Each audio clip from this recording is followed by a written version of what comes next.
लोकसभा चुनाव के इस माहौल में राष्ट्रीय मुद्दों पर राष्ट्रीय नेताओं और राष्ट्रीय दलों के विचार और कंसेप्ट जानने के लिए ईटीवी ने अपने लोकप्रिय कार्यक्रम सेंट्रल हॉल के तहत एक नई इंटरव्यू श्रृंखला शुरू की है। इस श्रृंखला की शुरुआत हम भाजपा के प्रधानमंत्री पद के प्रत्याशी नरेंद्र मोदी से कर रहे हैं, जिन्हें अभी तक प्रधानमंत्री पद के सबसे करीब माना जा रहा है।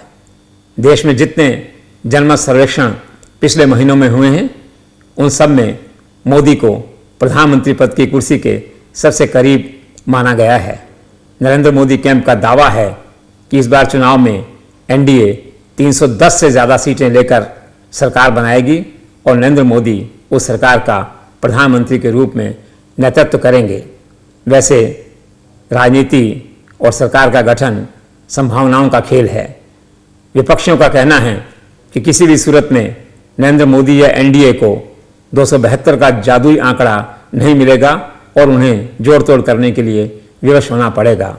ऐसे में अगर एनडीए को अलायंसेस करने पड़ते हैं, नई जोड़ तोड़ करनी पड़ती है, तो उस सूरत में दिलचस्प बात यह है कि नरेंद्र मोदी की टक्कर गुजरात के ही सीनियर कांग्रेस लीडर अहमद पटेल से होगी, जिन्हें अभी तक देश के अलायंस पॉलिटिक्स में मास्टर ऑफ अलायंस कहा जाता है। In fact he has masterminded the art of all alliances.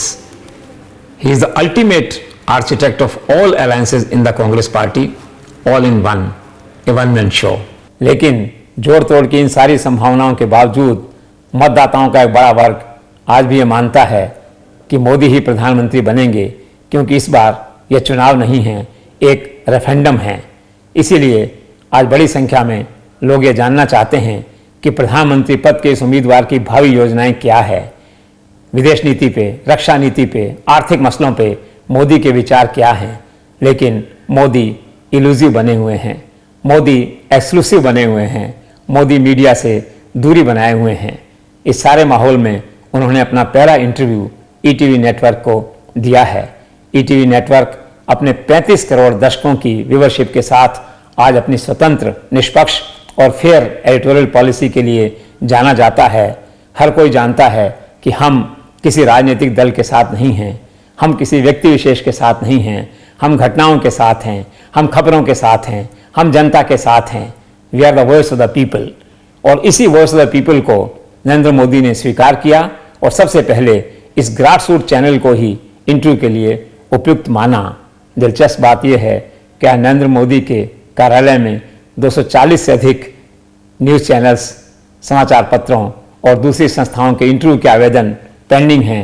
लेकिन इन सब के बावजूद मोदी ने अपने दिल की बात और अपने विजन को ईटीवी के साथ शेयर किया है। ईटीवी एक ऐसा ग्रासरूट चैनल है जिसे आज हर गांव और हर कस्बे में एसेंशियल न्यूज़ चैनल कहा जाता है। यह देश का एकमात्र ऐसा सबसे बड़ा रीजनल नेटवर्क है जिसके हर तहसील और हर विधानसभा क्षेत्र में अपने संवाददाता हैं, अपने समाचार सूचक हैं, अपने रिपोर्टर्स हैं। यह इंटरव्यू एक ऐसे वक्त में दिया गया है जब पूरी भाजपा में एक मैसेज क्लियर है कि he is the real boss who is in complete command and control of the party. खासतौर पे आडवाणी का अहमदाबाद से चुनाव लड़ना, जसवंत सिंह का टिकट न मिलना, मुरली मनोहर जोशी का वाराणसी से कानपुर जाना, एक के बाद ये ऐसी घटनाएं हैं जो एक ही मैसेज देती हैं कि he is in real command and control. तो आइए देखते हैं यह बहुप्रतीक्षित और बहुचर्चित इंटरव्यू जिसे मेरे वरिष्ठ सहयोगी हरिशंकर व्यास ने किया है।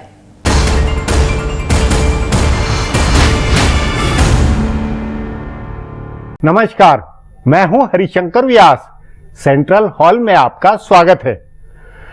मैंने सन 2009 के चुनाव के वक्त जो किया था उस सिलसिले को आज मैं फिर शुरू कर रहा हूं। मतलब नेताओं से बात करते हुए उनकी सोच को जानना और समझना।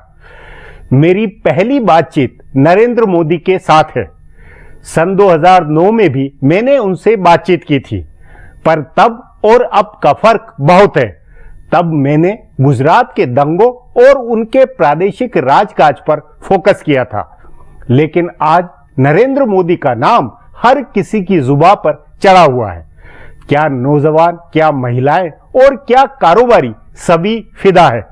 सो अपनी इस बातचीत में बुनियादी फोकस इस बात पर है कि वे जो सपने दिखा रहे हैं उसके पीछे उनकी दृष्टि, उनकी कार्य योजना आखिर क्या है। इंटरव्यू क्योंकि सेंट्रल हॉल के समय दायरे से बहुत लंबा है, इसलिए आज यह प्रोग्राम लंबा चलेगा और सवाल संक्षेप करने के मकसद से मैं कई जगह एंकरिंग हस्तक्षेप से उनके जवाब पेश करूंगा। जैसा मैंने ऊपर कहा है, इस बातचीत का मकसद नरेंद्र मोदी की सोच और उनके व्यक्तित्व को जानना है, न कि उन्हें ग्रिल करने या तिल का ताड़ बनाना है। अपनी जिज्ञासा यह है कि वे जो सपने दिखा रहे हैं उनके पीछे सोच क्या है, और इसी पर अपना यह पहला शुरुआती सवाल है। मोदी जी, व्यस्तता के बावजूद आपने जो समय दिया उसके लिए मैं बहुत आभारी हूँ, लेकिन मेरा आपसे आग्रह है कि आप खुलकर मन की बात कहें। मेरा मकसद हेडलाइन बनाना या तिल का ताड़ बनाना नहीं है, बल्कि ये जानना है कि आप देश की तकदीर बनाएंगे तो आखिर कैसे, क्या है आपकी सोच। और उसी के नाते मेरा पहला सवाल है कि आपका नाम घर घर पहुंचा है, और उस घर घर पहुंचने के साथ में आपने जो नारा दिया है वो कांग्रेस मुक्त भारत का कहा है। क्या कांग्रेस मुक्त भारत के बजाय वो भ्रष्टाचार मुक्त या बेरोजगार मुक्त नहीं होना चाहिए था? ईटीवी के दर्शकों को मेरा नमस्कार। आपने कहा है कि मैं खुल कर के बोलूं, मन से बोलूं।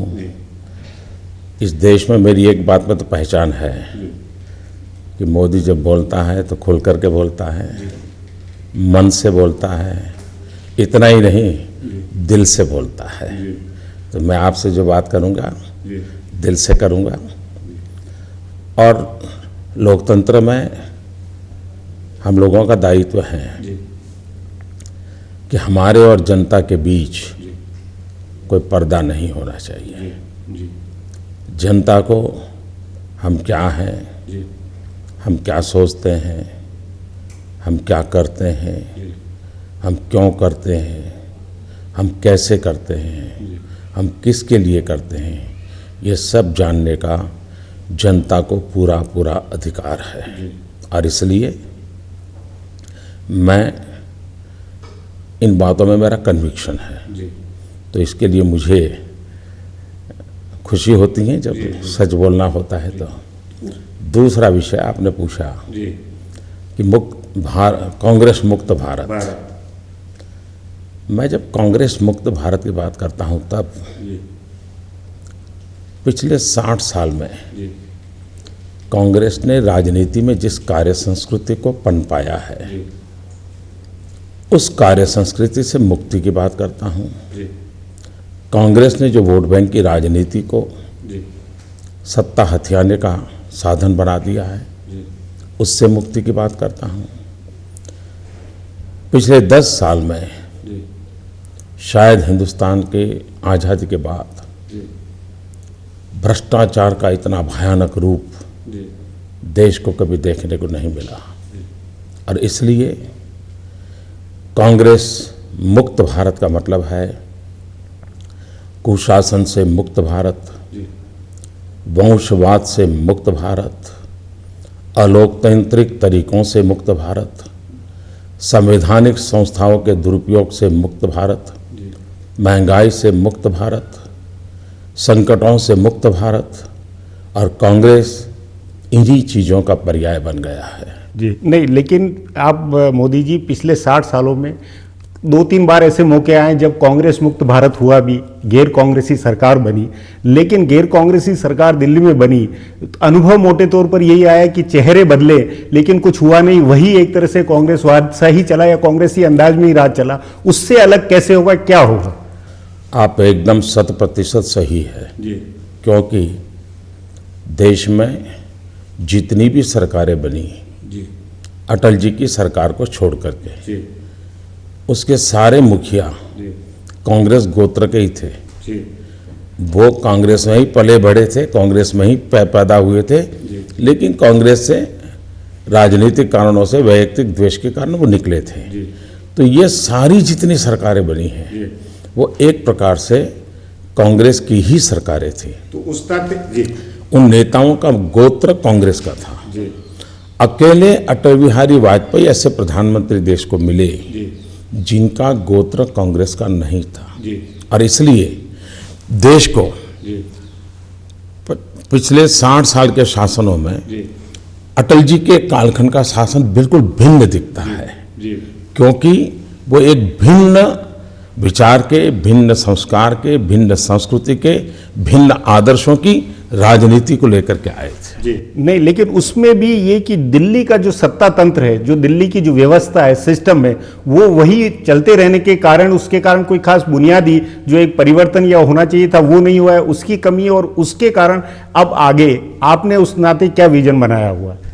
जब मैं गुजरात में आया तो यही तो सरकार थी, यही तो व्यवस्था थी, यही तो मुलाजिम थे, यही फाइलें थी, यही परंपराएं थी।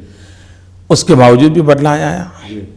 शासन तंत्र जो होता है वो नीति निर्धारकों की इच्छा शक्ति पर निर्भर करता है, उनके कमिटमेंट पर निर्भर करता है, उनकी योजनाओं पर निर्भर करता है।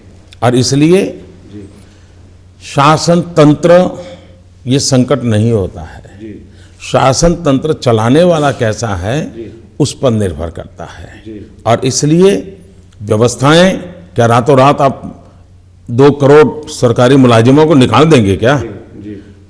आपको चलाना होता है। आपने देखा होगा आपकी चैनल में भी अगर एक एडिटर बदल जाता है तो पूरी चैनल का रूप रंग बदल जाता है। मालिक वही रहता है, मुलाजिम वही रहते हैं, लेकिन रूप रंग बदल जाता है। लेकिन फिर भी अगर व्यवस्था वही चले, ढर्रा वही चले, तो वो नेतृत्व या संपादक भी कई पूरी तरह फेल, अच्छे संपादक भी है उस जिम्मेवारी में सफल नहीं हो पाते, ये खतरा नहीं रहता है। इसलिए व्यवस्था की जो बुनियादी बातें हैं जिस पे कई लोग कहते हैं कि वो बदलना चाहिए। आप निराशावादी व्यक्ति हैं तो आपको विचार आने बहुत स्वाभाविक है।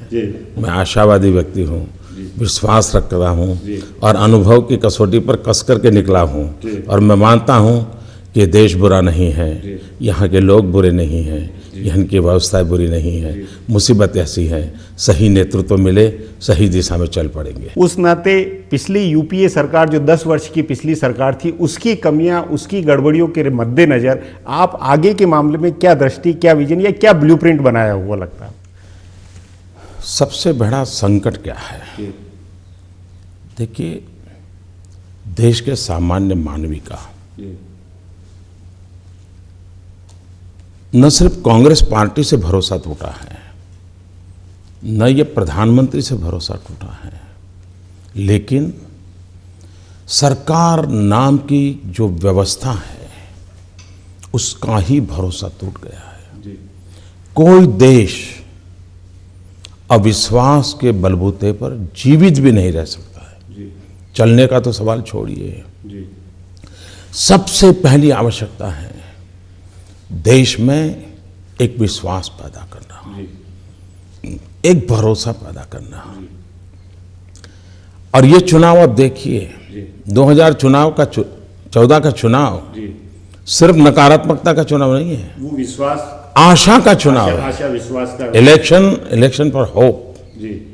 ये हिंदुस्तान की राजनीति में पहली बार हुआ है। नहीं, उसी नाते कि जो पिछले 4 साल की जो राजनीति, उसमें नेतृत्व को लेकर, पॉलिटिशियन बिरादरी को लेकर, व्यवस्था को लेकर जितना अविश्वास या हुआ, और अब एकदम विश्वास की जो बात आई है, उसकी मूल पूंजी या उसमें मूल विचार क्या बनता हुआ लगता है? लोग मोदी को भली भांति जानते हैं। लोग अटल जी की सरकार के माध्यम से भाजपा की सरकारें कैसे चलती हैं वो भी अब जानते हैं। लोगों को कांग्रेस शासन और एनडीए शासन में क्या अंतर है अब भली भांति समझ आता है। जहाँ जहाँ भारतीय जनता पार्टी की सरकारें हैं, छत्तीसगढ़ हो, मध्य प्रदेश हो, गोवा हो, इन सभी सरकारों ने सामान्य मानवी में एक विश्वास पैदा किया है। और इसकी क्यूमुलेटिव इफेक्ट है कि देश के हर कोने में लगता है कि भाई हाँ, इनका इरादा कुछ अच्छा करना है, इनका इरादा कोई देश के गरीब से गरीब का भला करना है। आज आप देखिए, देश की आदिवासियों की जनसंख्या है, उसमें से 40% आदिवासियों की सेवा करने का सौभाग्य राजस्थान, गुजरात, मध्य प्रदेश और छत्तीसगढ़, इन सरकारों को मिला है। और उनके कल्याण के काम जितने भाजपा सरकारों ने किए हैं, वसुंधरा जी जो सोच रही हैं, शिवराज जी ने किया है, रमन सिंह जी कर रहे हैं, गुजरात में हो रहा है, इन सबसे गरीब के गरीब तबके को विश्वास पड़ता है कि हाँ यार, ये लोग हैं जो सिर्फ नारेबाजी नहीं करते हैं, नक्कर परिणाम देते हैं। मोदी जी अब एक ब्रेक लेंगे, ब्रेक के बाद बातचीत को जारी होगा। अगले खंड में मुद्दा यह होगा कि आखिर नरेंद्र मोदी जो सपने दिखा रहे हैं, जो भरोसा पैदा कर रहे हैं, उस पर खरा उतरने की उनकी कार्य योजना क्या है।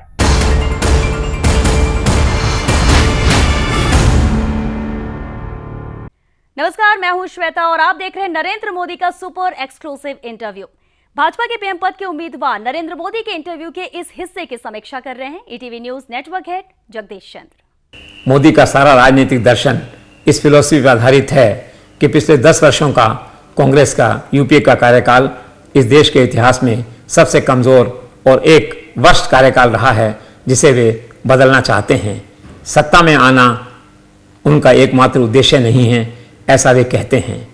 उनकी फिलॉसफी के हिसाब से सत्ता में आना इसलिए ज़रूरी है कि पूरी व्यवस्था को बदलना ज़रूरी है, और व्यवस्था को बदलने के लिए सत्ता में आना होता है। इसलिए कांग्रेस को हटा के भाजपा को, नरेंद्र मोदी को सत्ता में आना चाहिए। और जहाँ तक भ्रष्टाचार की बात है, मोदी के अनुसार भ्रष्टाचार उन 10 कारणों में एक कारण है जिनके कारण आज देश में असंतोष है, जनता दुखी है, आम आदमी पीड़ित है। ऐसा लगता है कि नरेंद्र मोदी अपने गुजरात के गवर्नेंस मॉडल को सारे देश में लागू करना चाहते हैं, लेकिन प्रश्न ये है कि क्या गुजरात का स्टेट लेवल मॉडल, एक राज्य स्तरीय मॉडल पूरे देश के लिए ऑल इंडिया लेवल पे एप्रोप्रिएट होगा? क्योंकि हर राज्य की स्थितियां, भौगोलिक स्थितियां, पॉलिटिकल सर्कमस्टांसेस, सामाजिक स्थितियां, रिसोर्सेज, इंफ्रास्ट्रक्चर सब कुछ डिफरेंट है। तो एक बहुत बड़ी चुनौती इस समय उनके सामने यह होगी, अगर वे सरकार बनाते हैं तो क्या उनका गुजरात का यह मॉडल पूरे देश में सक्सेसफुली इम्प्लीमेंट हो सकता है। और सबसे दिलचस्प बात यह है कि नरेंद्र मोदी जब गुजरात के गवर्नेंस मॉडल की पैरवी करते हैं तो केवल वो अपनी तारीफ नहीं करते, अपने साथ वो भाजपा के 3 दूसरे मुख्यमंत्रियों वसुंधरा राजे, शिवराज और रमन सिंह को साथ लेकर चलते हैं और ट्राइबल और दूसरे एरियाज में उनके द्वारा किए गए कामकाज की तारीफ करते हैं। तो आइए अब देखते हैं इंटरव्यू का शेष भाग।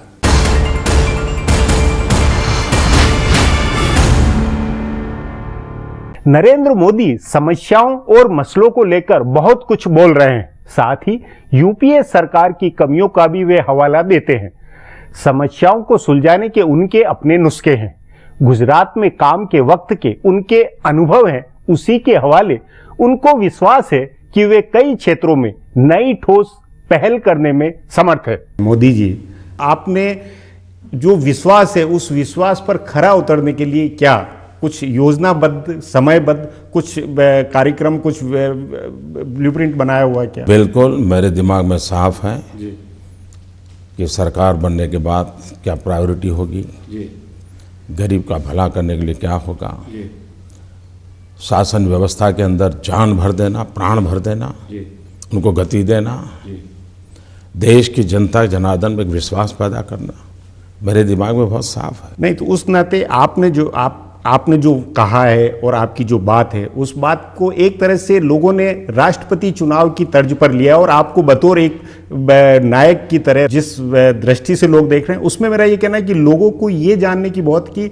फला क्षेत्र में क्या होगा, किसमें आपकी प्रायोरिटी होगी। ये एक ब्लूप्रिंट जो एक बनता है, उस तरह का कुछ आपने सोचा, कुछ कहेंगे? तो न ही मैं नायक हूँ और न ही मैं इस दिशा में सोचता हूँ। मेरा एक कमिटमेंट है। हमारी प्रायोरिटी कौन है?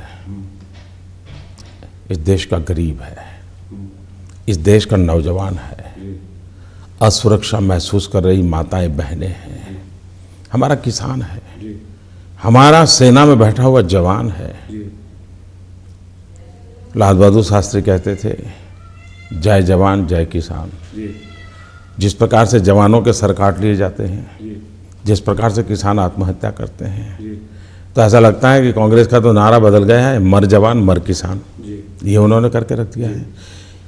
हमारी प्रायोरिटी की स्थितियां बदले, अब जैसे युवकों को रोजगार, मैं मानता हूं स्किल डेवलपमेंट सारी दुनिया की आज प्रायोरिटी है। अब स्किल डेवलपमेंट के लिए कोई एक्स्ट्राऑर्डिनरी कोई बड़ा कमीशन बिठाना पड़ता है क्या? आपका कमिटमेंट चाहिए, अपने आप नौजवानों को हुनर सिखाइए, उनको रोजगार का अवसर दीजिए। आप स्थिति कैसी है? आप दिल्ली में रहते हैं, आपके घर के नलके में पानी जा रहा है, आपको प्लम्बर चाहिए, आपको प्लम्बर नहीं मिल रहा है, आपको प्लम्बर चाहिए, प्लम्बर नहीं मिल रहा है, नौजवान बाजार में घूम रहा है, उसको रोजगार नहीं मिलता है, तो आप कोई ट्रेनिंग दो ना भाई, स्किल डेवलप करो ना, उसको भी रोजगार मिलेगा, आपका भी काम है। छोटी छोटी चीजें हैं।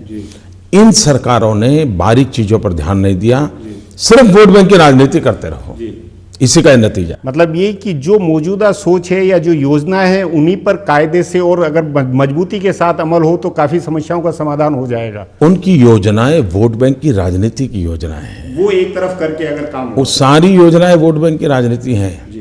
वो सरकार चलाते हैं चुनाव जीतने के लिए, हम सरकार चलाना चाहते हैं जनता जनार्दन की शक्ति बढ़ाने के लिए। उनके लिए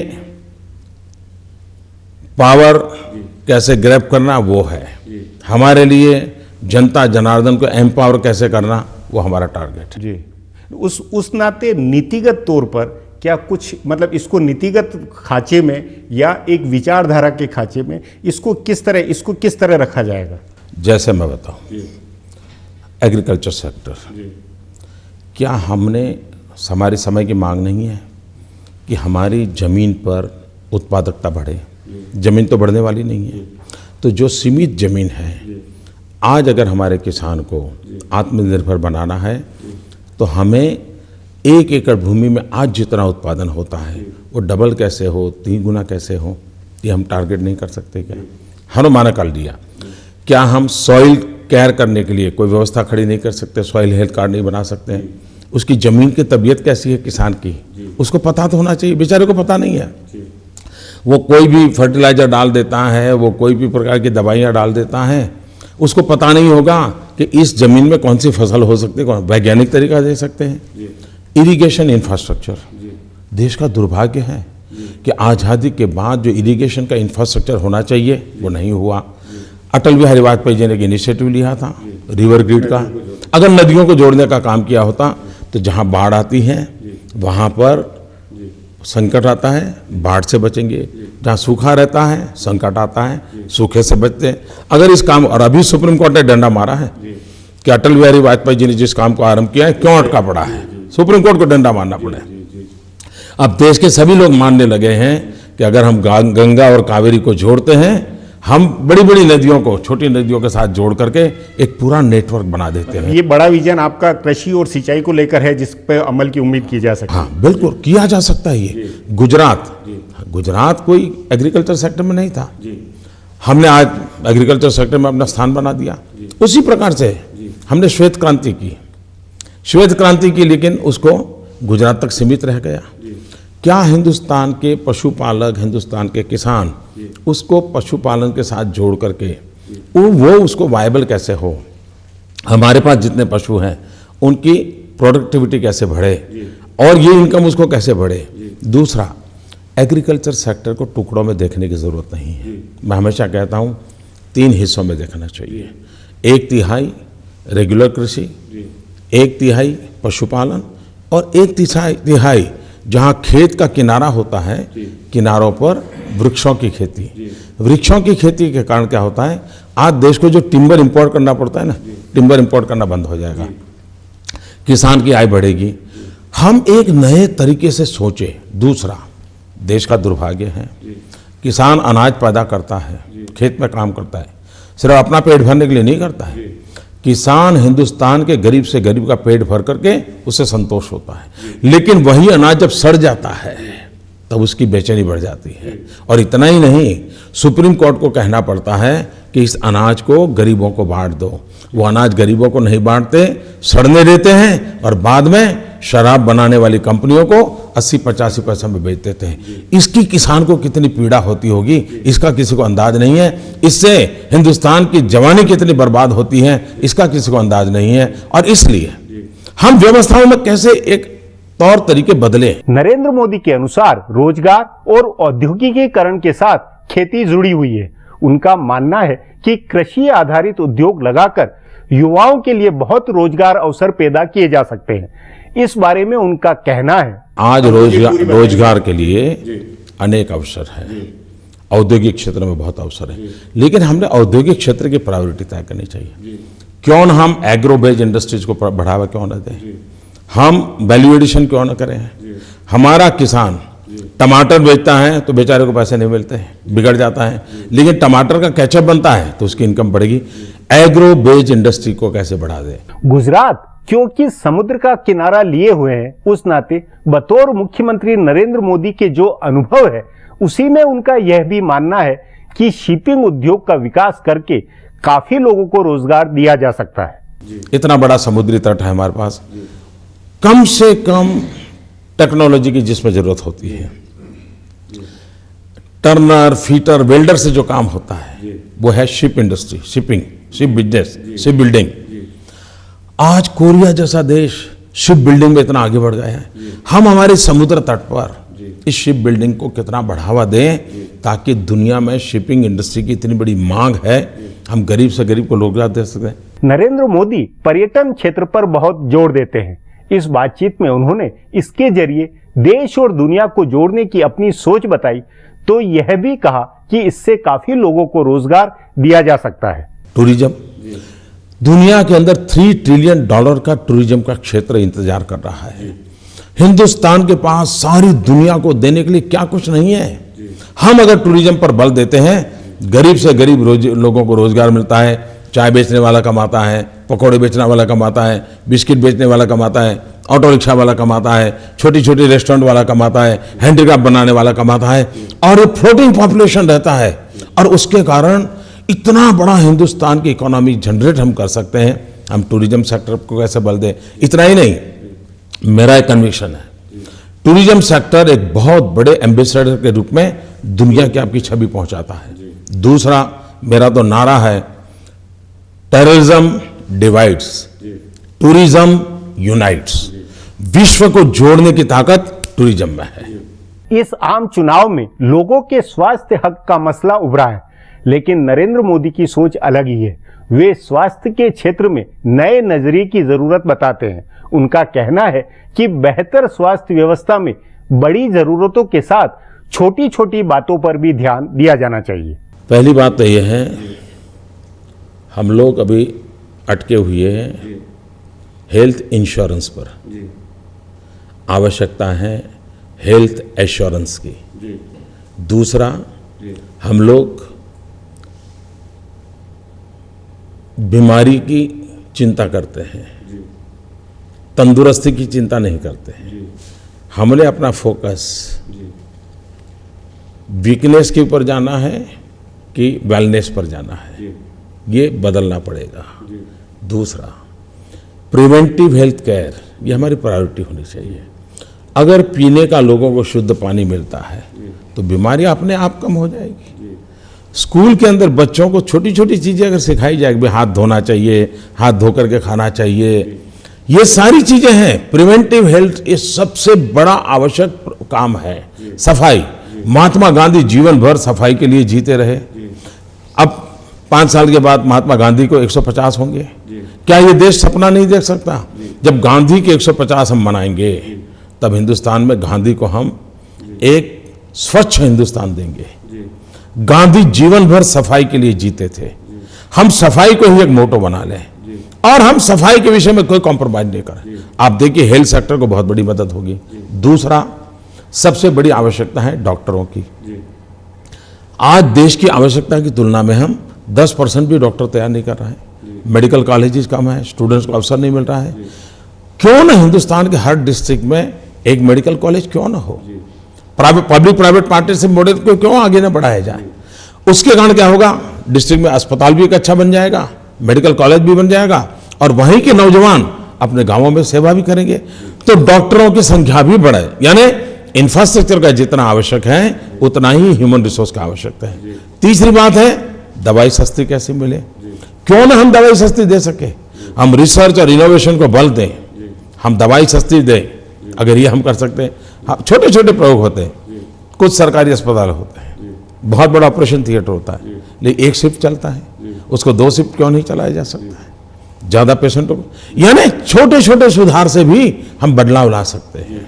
आपकी माइक्रो लेवल मैक्रो लेवल पे जो ये आर्थिक सोच, कृषि, उद्योग, राजकाज के तौर तरीके, इसको ये जो आपने सोचा, जो आपके अनुभव से निकला, इसको किसी आपने थिंक टैंक के अंदाज में, या दिल्ली, या जो अगर दिल्ली में सरकार बनती तो उसके नाते क्या कोई थिंक टैंक या कोई कार्य योजना या कुछ, मतलब ये आपके जो तमाम विचार है इसको अमली जामा कैसे, मतलब क्योंकि जैसे वहाँ योजना आयोग का ढर्रा है या तमाम जो बातें हैं उससे बाहर कैसे निकलेंगे?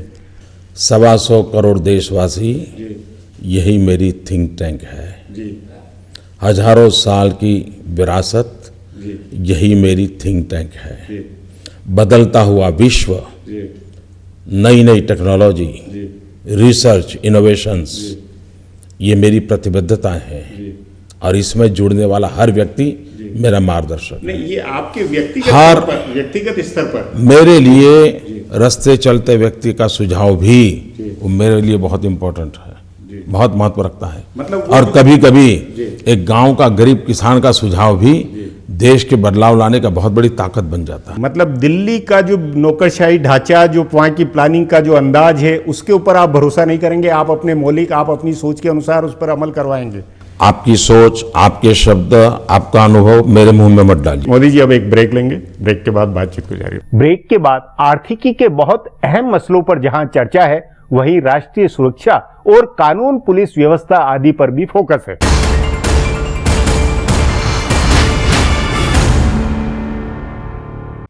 भाजपा के पीएम पद के उम्मीदवार नरेंद्र मोदी के इंटरव्यू के इस हिस्से की समीक्षा कर रहे हैं ETV news network head Jagdish Chandra. Narendra Modi agriculture और इकोनॉमी में अपने एजेंडा को स्पेसिफाई करने की, डिफाइन करने की कोशिश कर रहे हैं, क्योंकि आमतौर पर उनके बारे में कहा जाता है कि उनका कोई आर्थिक दर्शन नहीं है, फाइनेंशियल विजन नहीं है, अर्थशास्त्र को वो कम समझते हैं।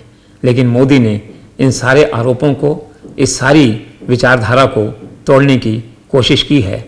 एग्रीकल्चर की व्याख्या करते समय उन्होंने एक महत्वपूर्ण बात यहाँ आज कही है, और उन्होंने कहा है कि अटल बिहारी जी के समय में नदियों को जोड़ने का जो कैंपेन चला था, अभियान चला था, उसे वे आगे बढ़ाएंगे।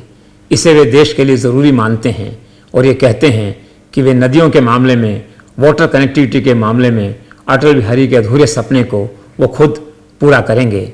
यह सचमुच महत्वपूर्ण बात है कि जहाँ अटल बिहारी के शासनकाल में पूरे देश को सड़कों से जोड़ने की बात हुई थी, सड़कों को कनेक्टिविटी देने की बात हुई थी, हाईवेज बनाने की बात हुई थी, वह नरेंद्र मोदी के एजेंडा में रिवर इंटरलिंकिंग का एजेंडा काफ़ी प्रमुखता से है और यह एक महत्वपूर्ण घटना है। अब देखना यह है कि क्या वो इसमें कामयाब होते हैं। जो डिफरेंट स्टेट्स का अपोजिशन है, जो कंट्राडिक्शन है, जो इसमें इश्यूज इन्वॉल्व हैं, क्या वो उन्हें हल कर पाते हैं। अगर ऐसा हुआ कि वो प्रधानमंत्री बने और इनको हल कर पाए और वाटर कनेक्टिविटी, रिवर्स कनेक्टिविटी वो कर पाए, तो निश्चित तौर पे देश की आने वाली अर्थव्यवस्था में यह एक महत्वपूर्ण घटना होगी। मोदी ने एक दिलचस्प बात यह कही है कि उनकी सरकार में कोई थिंक टैंक नहीं होगा। 125 करोड़ जनता देश की उनका थिंक टैंक होगी, लेकिन मुझे ऐसा लगता है कि यह उनकी भावना है। मॉडलिटी गवर्नेंस की शायद ऐसी नहीं हो सकती। हर सरकार में एडवाइजर्स की, एक्सपर्ट्स की अपनी भूमिका है। मनमोहन सरकार में भी थी, भाजपा सरकारों में भी रही है, अटल बिहारी के समय में भी एक्सपर्ट्स और एडवाइजर्स का एक ग्रुप रहा है, जिसे कभी कभी कोटरी भी कहा जाता है। इसलिए नरेंद्र मोदी की इस भावना की तारीफ जरूर की जानी चाहिए कि वे आम आदमी को गवर्नेंस का हिस्सा बनाना चाहते हैं, आम आदमी की राय को महत्व देना चाहते हैं। लेकिन उनका यह कहना कि 125 करोड़ लोग उनके थिंक टैंक हैं, ये भावना से प्रेरित ज़्यादा है और प्रैक्टिकल थोड़ा सा कम है। उन्हें सचमुच इन 125 करोड़ लोगों और एक्सपर्ट्स के बीच एक तालमेल बैठाना होगा, एक ब्रिज और एक सामंजस्य स्थापित करना होगा, ताकि एक्सपर्ट और एडवाइजर्स 125 करोड़ लोगों की भावनाओं को ध्यान में रख के अपनी नीतियां, अपनी पॉलिसीज, अपने प्रोग्राम्स बनाएं। तो आइए अब देखते हैं इंटरव्यू का शेष भाग।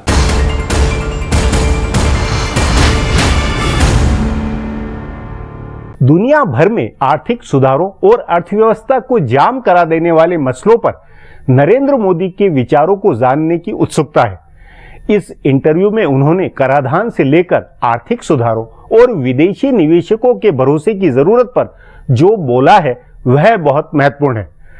नरेंद्र मोदी आर्थिक कायाकल्प में सुशासन की अलग अप्रोच लिए हुए हैं। सबसे पहले पिछली तारीख से कराधान के जमेले पर उन्हें जाना जाए। टैक्सेशन के संबंध में कोई एक आपकी विश्वसनीय नीति होनी चाहिए, वरना दुनिया का कोई व्यक्ति इस आशंका चलते आपके यहाँ आता नहीं। मतलब आप टैक्सेशन की जो पूरा विवाद हुआ उसको लेकर ठोस उसी प्रकार से ये पाश्चात्य असरों से जो टैक्सेशन की बातें आ रही हैं, दुनिया में कोई आप पर भरोसा नहीं करेगा।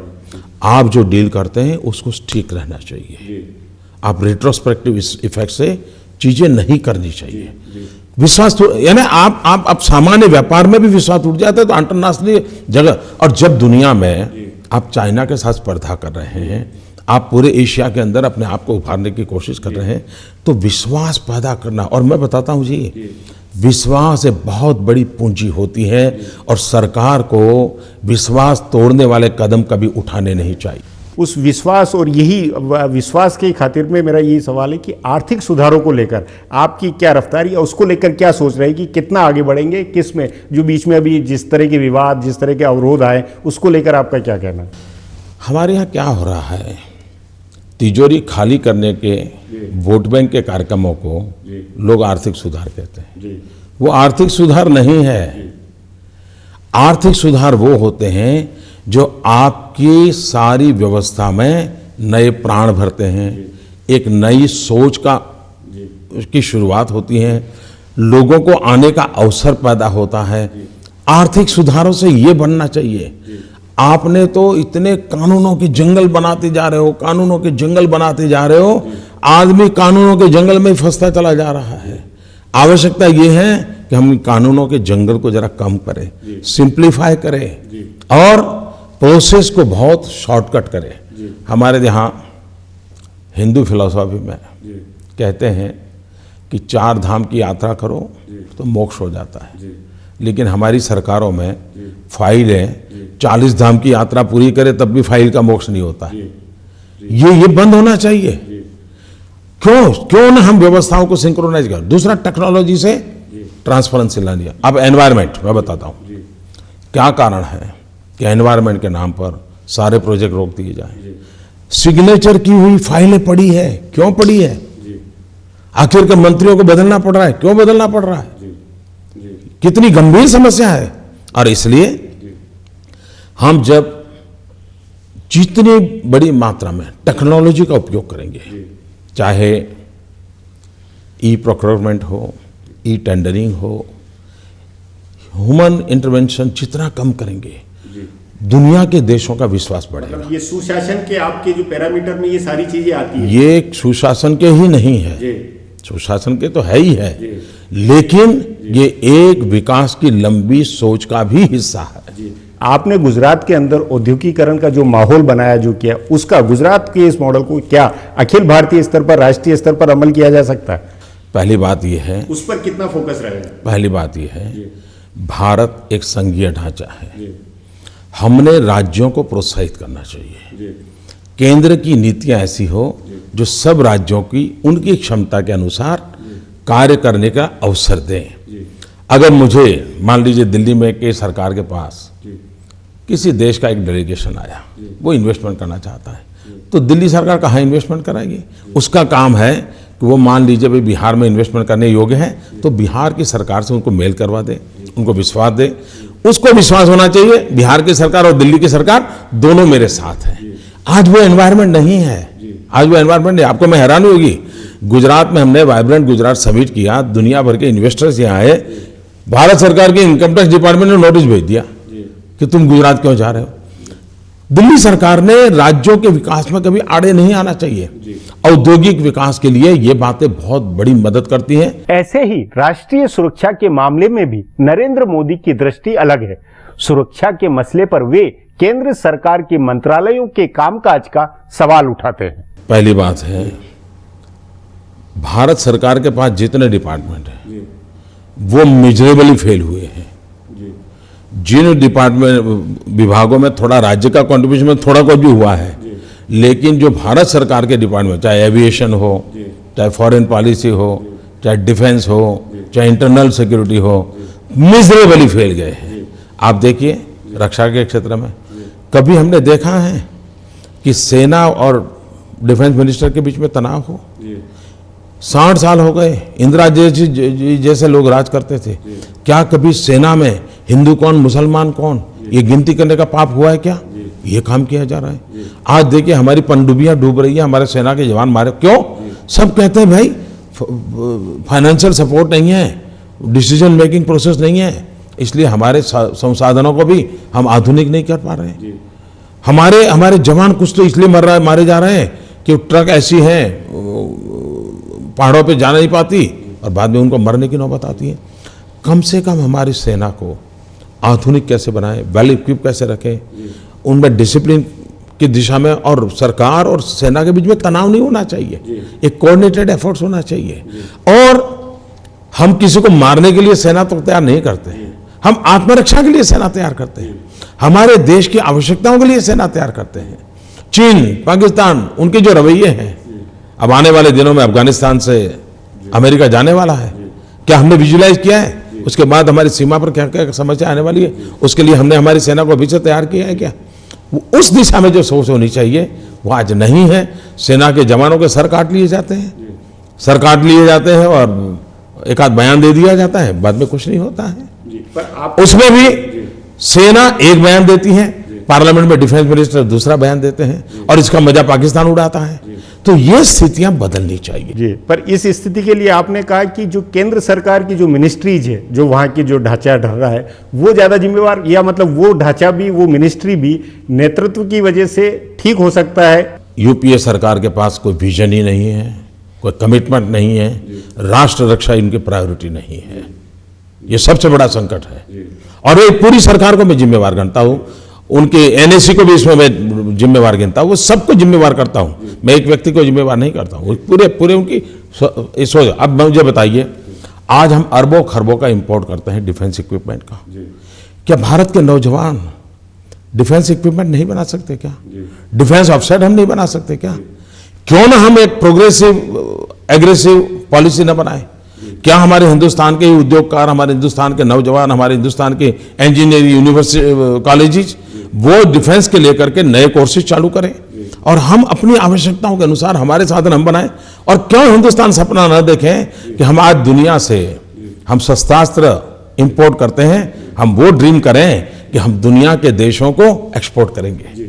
अगर ये करेंगे तो देश के नौजवानों को रोजगार मिलेगा, फॉरेन एक्सचेंज का संकट बंद हो जाएगा, और भारत आत्मनिर्भर बनेगा, हमारी सेना के जवानों में ताकत आएगी। जाहिर है नरेंद्र मोदी ने प्रधानमंत्री पद के लिए अपने आप को पूरी तरह तैयार किया हुआ है। हर राष्ट्रीय अंतर्राष्ट्रीय आर्थिक समस्या पर उनके अपने जवाब है, सोच है। उनका मुकाम दिल्ली में 7 रेस कोर्स का प्रधानमंत्री निवास है। इसलिए मैं ये पूछने से अपने को रोक नहीं पाया कि यदि उनका सपना साकार हुआ, यदि वे शपथ के लिए राष्ट्रपति भवन पहुंचे, तो ऐसा होना वे किसकी बदौलत मानेंगे? नियति और भाग्य की बदौलत या कर्म की बदौलत? इस पर नरेंद्र मोदी का जवाब था, लोकतंत्र में जनता जनार्दन ईश्वर का रूप होती है। जनता निर्णय करेगी।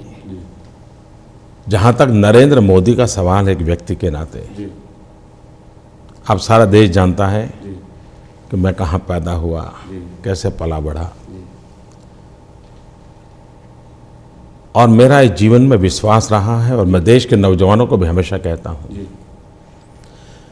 जीवन में कभी भी कुछ बनने के सपने नहीं देखने चाहिए।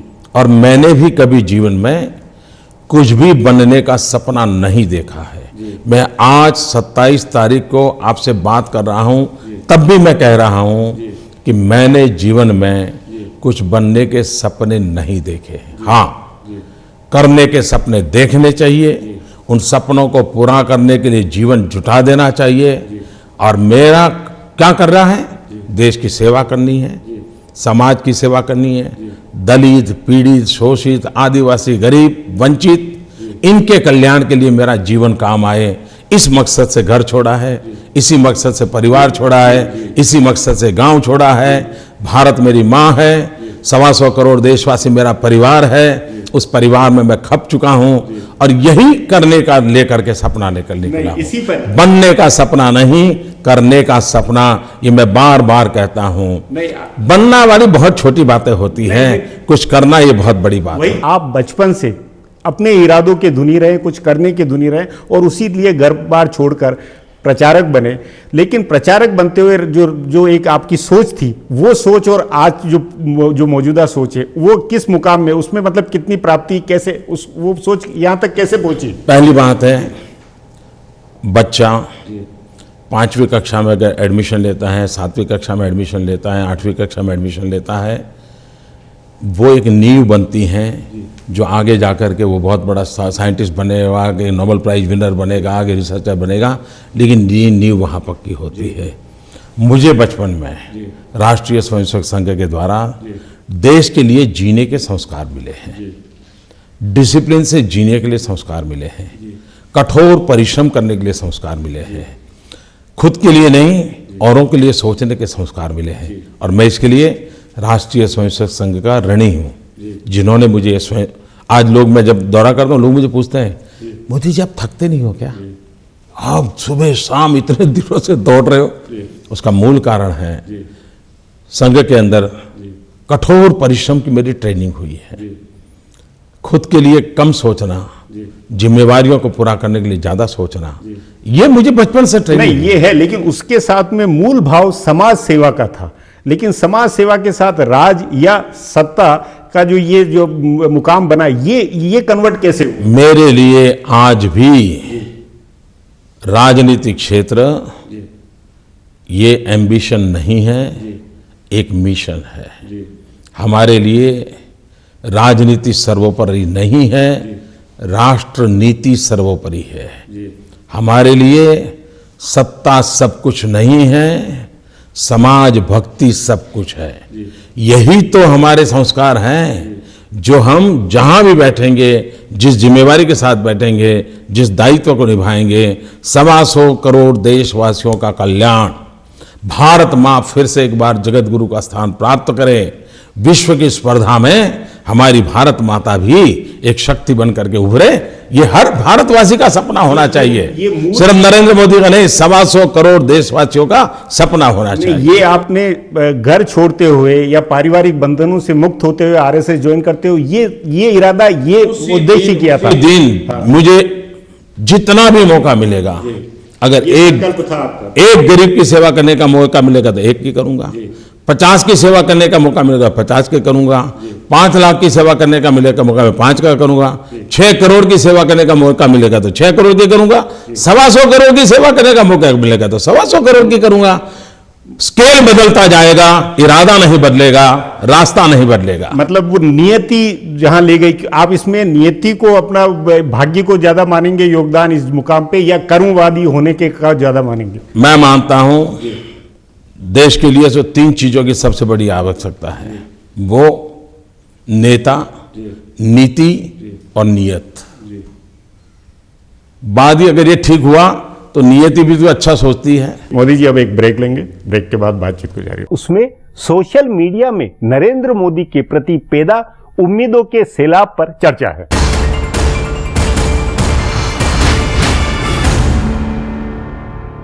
भाजपा के पीएम पद के उम्मीदवार नरेंद्र मोदी के इंटरव्यू के इस हिस्से की समीक्षा कर रहे हैं ETV news network head Jagdish Chandra. उनके आर्थिक एजेंडा का सवाल है। उन्होंने 2 बातें बहुत सार में कही हैं, संक्षेप में कही हैं कि टैक्स रिफॉर्म्स बेसिकली और मोर जॉब्स, ज़्यादा नौकरियां और टैक्स रिफॉर्म्स, जिसमें खास तौर पे उन्होंने औद्योगिक जगत को यह साफ मैसेज दिया है वे रेट्रोस्पेक्टिव टैक्स में नहीं जाएंगे। और साफ तौर पर उन्होंने कहा है कि रेट्रोस्पेक्टिव टैक्स लगाने से सारी इकोनॉमी की क्रेडिबिलिटी, सरकार की विश्वसनीयता वहीं खत्म हो जाती है। इसके अलावा स्किल डेवलपमेंट, मैन्युफैक्चरिंग रिवाइवल और प्राइवेट सेक्टर में एंटी करप्शन लॉज को इम्प्लीमेंट करने की बात जो मोदी कह रहे हैं वो भी निश्चित तौर पे महत्वपूर्ण है। नरेंद्र मोदी ने एक बेहद महत्वपूर्ण बात आज कही है कि आरएसएस अर्थात राष्ट्रीय स्वयंसेवक संघ वही उनका गुरु है, वही उनका प्रेरक है, वही उनका जीवन दर्शक है, वही उनका भूत है, वही उनका वर्तमान है, वही उनका भविष्य है। इसका अर्थ ये है कि अगर मोदी प्रधानमंत्री बनते हैं तो उनकी कार्यशैली में आरएसएस की विचारधारा का असर साफ तौर पर दिखाई देगा और वे जो सरकार चलाएंगे उसमें आरएसएस की नीतियों की, विचारों की झलक साफ तौर पे देशवासियों को देखने को मिलेगी। दूसरी महत्वपूर्ण बात यहाँ ये है कि आरएसएस फेस वैल्यू पे भले यह कहे कि हम नमो नमो का जाप नहीं करेंगे, लेकिन वास्तविकता ये है कि आज आरएसएस चट्टान की तरह पूरी तौर पे मोदी के साथ खड़ा हुआ है। यह शायद देश में पहली बार हुआ है कि आरएसएस खुलकर बीजेपी के पीछे खड़ा हुआ है। इस चुनाव में पूरा का पूरा कैडर बीजेपी को सपोर्ट कर रहा है और उसका एक ही एजेंडा है, येन केन प्रकीर्ण नरेंद्र मोदी को प्रधानमंत्री बनाना। तो ये एक दिलचस्प बात इस चुनाव में देखने को मिलेगी कि आरएसएस जिस गति, जिस क्वांटम से नरेंद्र मोदी को सपोर्ट कर रहा है, उसका असर चुनाव परिणामों पर कितना पड़ता है, यह मतगणना के दिन ही हमें मालूम होगा। लेकिन सबसे महत्वपूर्ण बात यह है कि आरएसएस और मोदी के जो निकट के रिश्ते हैं, उन्हें पहली बार नरेंद्र मोदी ने इस इंटरव्यू में सार्वजनिक तौर पर स्वीकार किया है कि उनकी गवर्नेंस पे, उनके विचारों में, उनकी नीतियों में आरएसएस की जो ट्रेनिंग है, उनकी जो प्रेरणा है आरएसएस की, या जो उनकी विचारधारा है, उसका असर साफ तौर पे दिखाई देगा। तो आइए अब देखते हैं इंटरव्यू का शेष भाग।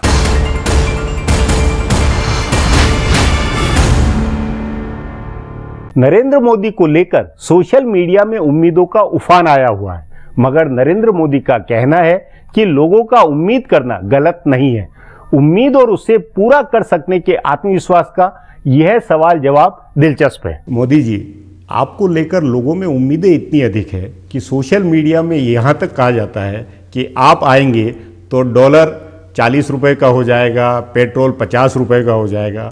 इतनी ज़्यादा उम्मीदें, इन उम्मीदों का भार आप महसूस नहीं करते? और क्या ये उम्मीदें, इस तरह की उम्मीदें पूरी की जा सकती? कैसे होगा ये सब? आखिर ये उम्मीदें क्यों जगी है और ये उम्मीदें वाजिब नहीं है क्या?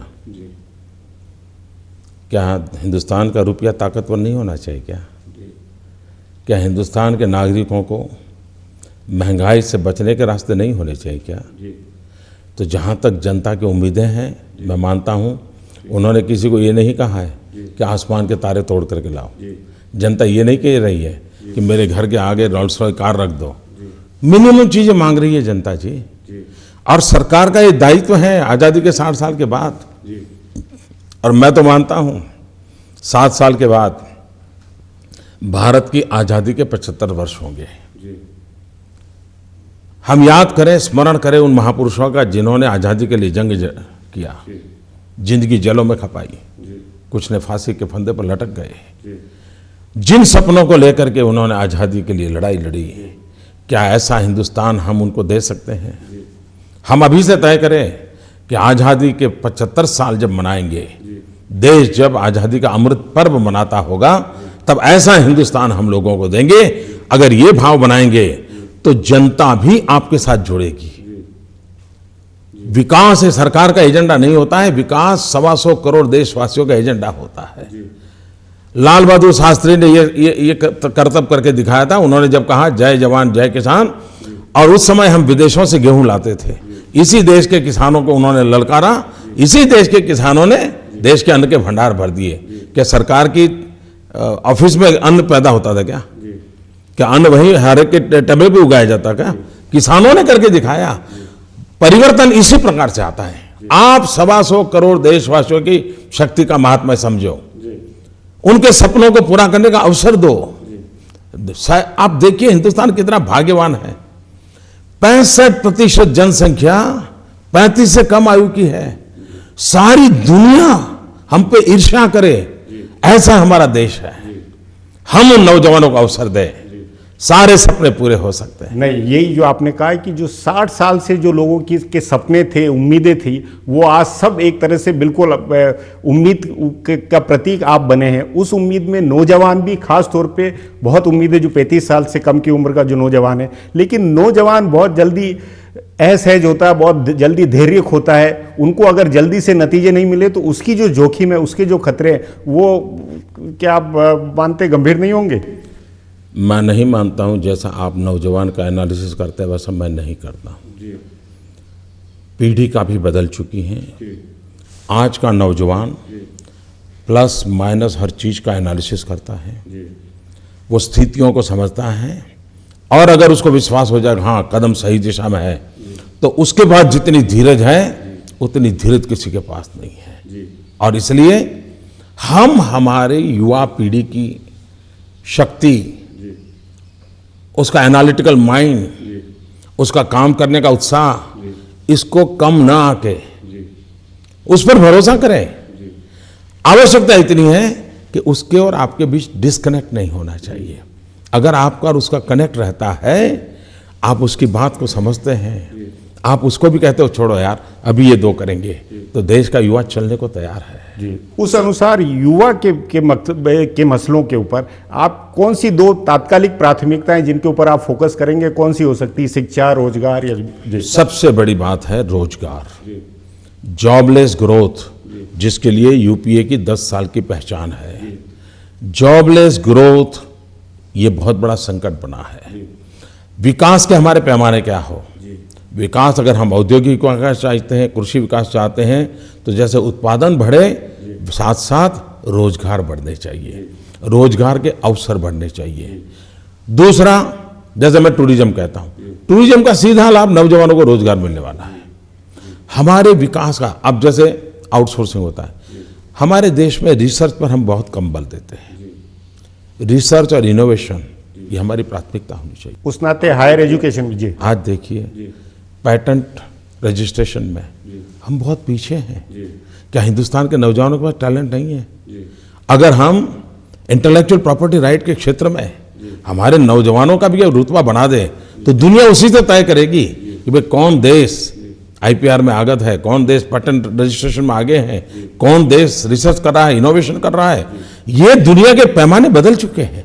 उन पैमानों पर हम बल देंगे, हमारी जो नई पीढ़ी है, जो नौजवान है, उसको कर सकता है। वो नौजवान और नई पीढ़ी बुनियादी तौर पर ये भी चाहती है कि मेरिट को महत्व मिले, आरक्षण और ये तमाम चीज़ें पीछे जाए, बदलते वक्त के साथ नई तरह की कसौटियों पे उनको अवसर मिले। इस बारे में आपका क्या सोचना है? देखिए, मेरे गुजरात के अंदर जब मैं आया तो इंजीनियरिंग में 13,000 सीटें थी, और आरक्षण के इशू को लेकर के तनाव पैदा होता था। आज मेरे यहाँ 1 लाख से ज़्यादा इंजीनियरिंग की सीट हो गई। आज कोई प्रॉब्लम ही नहीं है। आप विकास ऐसा करो सबको मिले अवसर। कोई लूटना नहीं चाहता है, कोई लूटना नहीं चाहता है, लेकिन अगर हम सबको अवसर नहीं देंगे तो कैसे चलेगा?